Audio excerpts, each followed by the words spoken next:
এলাকার যুবলীগের ছেলেরা ওদের সাথে ওরা পুলিশের থেকে পিস্তল গুলি করতেছে। আমার এগুলো সেন্সই নাই যে আমার বাসা আমার পরিবার আছে। আমি খুবই কান্নামুচি জায়গা একটা বারাত দেয়।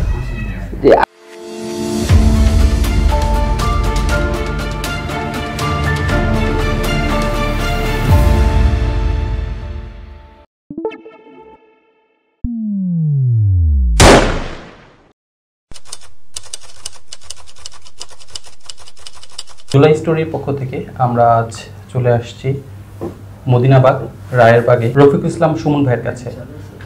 আপনি তো এই বৈষম্য বিরোধী এবং স্বৈরাচার বিরোধী আন্দোলনে সক্রিয়ভাবে ছিলেন। তো যেদিন আপনি গুলিবিদ্ধ হন সেই দিনের ঘটনাটা যদি আমাদেরকে একটু বলতেন। 19 জুলাই শুক্রবারে তো আমি 12টা পর্যন্ত আমার কর্মস্থল থেকে এখান থেকে সকাল 8টা বাজে 12টা বাজে ওখান থেকে ব্যাক করার পর বাসায় এসে ফ্রেশ করে যখন আমি নামাজ পড়ি তখন দেখি যে আমাদের কদমতলী থানার আশেপাশে সব পুলিশরা এমন মুভমেন্ট নিতেছিল যে তারা আমাদেরকে গুলি করবে এরকম একটা তারা প্রস্তুতি নিতেছিল। তো আমরা এগুলো দেখার পরে বাসায় আসি। বাসায় আসার পরে খাওয়া দাওয়া করে যখন অলরেডি গুলি করা শুরু করে দিয়েছে তখন আমি আর বাসায় থাকতে পারি। তখন আমি গেট দিয়ে বের হয়ে যাই, আমার বাচ্চাদের বাড়ি থেকে নক করে দিই। তখন আমি যখন বের হই তখন আমার বাচ্চারা এই জানলা বারান্দা দিয়ে বলতেছে বাবা কোথায় যাও। আমি বলছি আসতেছি তোমরা থাকো। তো আমি মেন রোডে যাই। মেন রোডে যাওয়ার পরে যখন এইসব দৃশ্য দেখি যে ওরা আসে মেন রোডে গুলি করে আবার ওরা থানার কাছে চলে আসে। ঠিক আছে, ওদের এই মুভমেন্ট দেখার পরে তখন ছাত্র জনতারা সবাই একতাবদ্ধ হয়ে যায়। একতাবদ্ধ হওয়ার পরে সবাই চিন্তা ভাবনা করে যে আমরা কদমতলী থানা গ্রাও করব। তো সেই মুহূর্তে সেই যে একটা মানুষের ভিতরে যে একটা স্পিডের সাথে আমিও জড়িত হয়ে যাই। ওরা চারপাশ দিয়ে ওরা আগে থেকে প্রস্তুতি নিয়েছিল যে থানায় কাউকে আসতে দেবে না, ওরা গুলি করতেছে। সাথে দেখলাম যে এই এলাকার যুবলীগের ছেলেরা ওদের সাথে ওরা পুলিশের থেকে পিস্তল গুলি করতেছে জনগণের উপরে। এমন মনে করেন 3:30 পর্যন্ত অলরেডি চলতেছে ওদের সাথে ওরা গুলি করতেছে। আর এদিক থেকে আমরা ইট পাথর মারতেছি যে ওদেরকে এর ভিতর থেকে আমাদের যে মসজিদগুলো ছিল সবাই অ্যালার্ম পুলিশদের বলতেছে আপনারা আর গুলি করেন না, অনেক মানুষ মেরেছেন, অনেক মানুষ আহত হয়েছে, আপনারা কারোর উপরে আমাদের সাধারণ জনগণের উপরে গুলি করেন না, আপনারা সারেন্ডার করেন, আমরা আপনাদের কোনো কিছু করবো না, আমরা কথা দিচ্ছি। 3:30 বাজে তখন বা 4টার কাছাকাছি এরকম সময়টাই। তো আমরা যখন ওরা গুলি করতেছিল ঠিক থানার অপর সাইড থেকে গুলি করতেছিল তো অনেক মানুষ আহত হইতেছে, তাদেরকে আমরা নিয়ে যেতেছি অ্যাম্বুলেন্স নিয়ে আমরা আবার ব্যাক করতেছি। কিন্তু ওদেরকে আমরা কোনো দিকে বের হতে দিতেছি না, ওদেরকে থানার চারপাশেই ওদেরকে রাখছি, আমরাও চারপাশ দিয়ে ঘেরাও করে রাখছি। আমার সাথে একটা লোক ছিল কি না ওই আন্দোলনে দেখছি সবাই এভাবে ওর দিকে তাকায় দেখি কি ওর এখানে রক্ত হুড়ে পড়তেছে, পাইপের ভিতরে মোটর ছেড়ে দিলে পাইপটা যেভাবে পানি বের হয় না ঠিক ওইভাবে রক্ত বের হইতেছে ওর এখান দিয়ে। তখন আমি ওর চাপ দিয়ে ধরছি ওকে, ঠিক আছে। তখন ওই উপর থেকে এক লোক তুলা বিকে মারছে যে তুলাতে ধরো।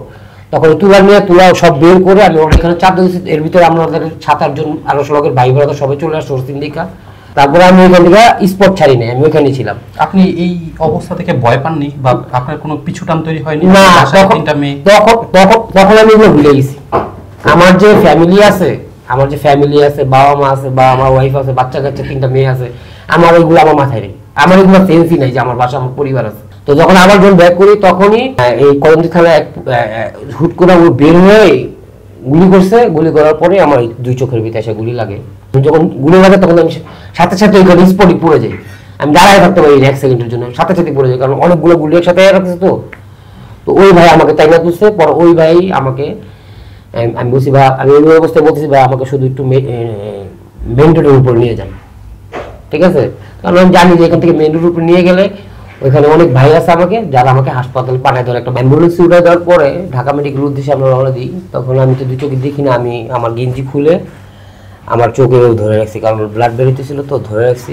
তো আমি তো 2 চোখে কিছুই দেখি না। তখন আমি অনুভব করতেছিলাম যে আমার অ্যাম্বুলেন্সের ভিতরে আরো 2 জন রুগী আছে পেশেন্ট যারা এই আন্দোলনে গুলি খেয়েছে। একজন প্রেগনেন্ট মহিলা ছিল 7 মাসের, ওনার সাথে গার্জেন ছিল, ওনারা বলতেছিল শুনছি আমি পাশে বসে, আমি তো দেখি নাই। উনি 7 মাসের প্রেগনেন্ট মহিলা ছিল, উনি ওই রুমে বসেছিল, গ্লাস ভেদ হয়ে ওনার মেরুদণ্ডের পিছন দিয়া বুলেট ঢুকে যায়। উনি ছিল আর একটা ছেলে ছিল, ওকে ওর গার্জেন ছিল না সাথে, হয়তো ও ব্যাপারে, কিন্তু আরেকটা ছেলে ছিল, ও গুলি গেছে। ওই অবস্থা আমাকে ঢাকা মেডিকেল যখন বারান্দা নিয়ে ফালা রাখে এর ভিতরে, তখন অনেক মানুষ আসতেছিল ওই মুহূর্তে, আহত নিহত এরকম অজস্র মানুষ ঢাকা মেডিকেল দিকে সবাই নিয়ে আসতেছে। আমি তো কথা বলতে পারতেছি না, কিন্তু ফিল করতে পারতেছি যে চারপাশে রক্ত ছড়াছড়ি হচ্ছে। এত 19 তারিখে শুধু চোখে গুলি করছে। তো 19 তারিখ ঘটনাটা এটা। তো ওর মধ্যে কিন্তু এই রোগীগুলো পেশেন্টগুলো আসতেছে, গার্জিয়ান নেই সাথে। তখন এই ট্রান্সজেন্ডার যারা ছিল, ওরা একটা স্বেচ্ছাসেবী একটা গ্রুপ ছিল, ওরা কি করতেছে, আমাদের টিকিটটা এটা ভর্তি করে দিতেছে ইমার্জেন্সিতে, শুধু দ্রুতভাবে ওরা ভর্তির ব্যবস্থা করে দিতেছে। তখন ভর্তি করার পরে এক ট্রান্সজেন্ডার আমাকে বলতেছে, ভাই আপনি কথা বলতে পারতেছেন, কথা বলতে পারবেন? আমি বুঝছি যে হ্যাঁ পারবো ভাই। আপনার বাসার নাম্বার আপনার মুখস্থ আছে? আমাকে হ্যাঁ আছে। তখন আমি ওর নাম্বার থেকে আমার বাসায় ফোন দেওয়া হয়। ওদের ফোন পায়া আমার ফ্যামিলি হাসপাতালে যায়। হাসপাতালে যাওয়ার পরে তো আমাকে তখন কোনো ট্রিটমেন্ট আমার হয় না ওই দিন। ওই হওয়ার কারণে তো আমি আমাকে ইঞ্জেকশন দিয়েছি, ঘুমের ইঞ্জেকশন। তো আমি যে পড়ে রয়েছি বা একটা কোথাও পড়ে যাই না, তবে আমার কাছে মনে হইতেছিল যে আমি কোনো রাস্তার পাশে বসে আছি, হাসপাতালে রাস্তার পাশে পাড়া রাখছে। তো আমার বাবা যাওয়ার পরে ওই একটা পাটি কিনে দিচ্ছে, একটা বালিশ কিনে দিচ্ছে। তো ওইটার উপরে আমি শুয়ে রয়েছি 24 ঘন্টা আমি ওখানে কাটাই দিছি। আমি ঘুম থেকে ওঠার পরে আমাকে তখন আমার কোনো রক্ত কোনো কিছু ওয়াশ করে আমাকে পাড়া রাখছে স্যালাইন দিয়া, ওই স্যালাইনের উপরে আমি পড়ে আছি। দিন সন্ধ্যার সময় আমার আর কি বলতেছে, আপনার তো রুগীর চোখের এগুলো অপারেশন করতে হবে, তো অপারেশন থিয়েটারে নিয়ে চলেন। আমার চোখ কি করলো, ওয়াশই করলো। এক প্রথম তো ওইখানে তার কোনো অপারেশন হয় না ওই মুহূর্তে, শুধু রক্ত আর একটু ওয়াশ করলো, যেটা করা হলো আপনার এসি ওয়াশ। এসি ওয়াশ করা দিল, আমাকে বেরিয়ে দিল। পরে কিছুক্ষণ পরে আমার ব্যান্ডেজ চোখের ব্যান্ডেজ খুলে দিল। খুলে দেওয়ার পরে দেখতে পারে না দিছি। তখন আমি উপরে এইখান থেকে এই নিচের সাইড দেখতে পারতাম না, উপরে একটু আলো দেখতে পারতাম দোনো চোখে। উপরে যে একটা আলো আছে এই আলো দেখতে পারতাম, এছাড়া কিছু দেখতে পারতাম না। নিচের সাইড গুলা সব কালো ব্লাইন্ড। এই অবস্থা ওনারা ছাড়পত্র লিখে দিল যে ওনাকে আগামীকাল চক্ষু ইনস্টিটিউটে আমরা অ্যাডমিট করে দিলাম, আপনারা এখান থেকে ওইখানে নিয়ে যান, ওর চিকিৎসা ওইখানে নিয়ে যাইব। হুট করে আমাকে আটকা দিল। ঠিক আছে, আটকা দিয়ে কি বললো যে আপনি যাইতে পারবেন না, যারা গেছে তাদেরকে ফোন দিতেছে যে আপনারা সবাই ব্যাক করেন। তো ভাই ওই মুহূর্তে যারা গেছে ওরা কি ব্যাক করবো? আন্দোলন চলতেছিল দেশে, ধরে নিয়ে পুলিশের কাছে দিয়েছে। আর তো ওই মুহূর্তে পুলিশ খুঁজতেছে। আপনার যে স্প্রিন্টার চোখে লাগছে, হ্যাঁ, টোটাল কয়টা স্প্রিন্টার লাগছে আপনার? আমার মাথা টোটাল আছে 22টা গুলি, 22টা স্প্রিন্টার আছে আমার মাথায়, শুধু এতটুকু জায়গার ভিতরে। 5 আগস্ট স্বৈরাচার হাসিনা যখন দেশ ছেড়ে পালায়, যখন সকালবেলা ঘুম থেকে ওইটা শুনি যে স্বৈরাচার হাসিনা পালাইছে, যখন বিজয় উল্লাস যে মিছিল, আমাদের সাধারণ জনগণ ছাত্ররা যখন রাস্তায় নামে যে দেশ স্বাধীন হয়েছে, তখন আমি বারান্দায় বসে কান্না করে দিই। আমি তো ভাই এই স্বাধীন দেশটা দেখতে পেলাম না আমার দু চোখ দিয়া। এই যে উল্লাস, এই যে মানুষের এত আত্মঘাত, এই চিল্লাচিল্লি রাস্তার ভিতরে আমি এখান থেকে শুনতে পারি ভাই, বারান্দা দাঁড়ায়। কিন্তু আসলে আমি এগুলো দেখার খুব ইচ্ছা ছিল, কিন্তু তখন আমার দু চোখে আলো ছিল না। ঠিক আছে, আমি খুবই কান্না বসে একা বারান্দায় যে আমি এত কিছু করলাম, কিন্তু আমি এই স্বাধীন দেশটাকে, স্বাধীন মানুষগুলোর মুখের হাসিগুলো দেখতে পারলাম না। অ্যাকচুয়ালি এই কান্না, এই স্বাধীন উল্লাস, এই স্বাধীন দেশকে না দেখার আরেকটা ভীষণ খুশি থেকে আসছে। এই যে স্বৈরাচার বিরোধী আন্দোলনে আপনি আহত হলেন, আপনার চোখ ক্ষতিগ্রস্ত হলো, এরপর 5 তারিখ স্বৈরাচার সরকার বাংলাদেশ থেকে চলে গেলেন।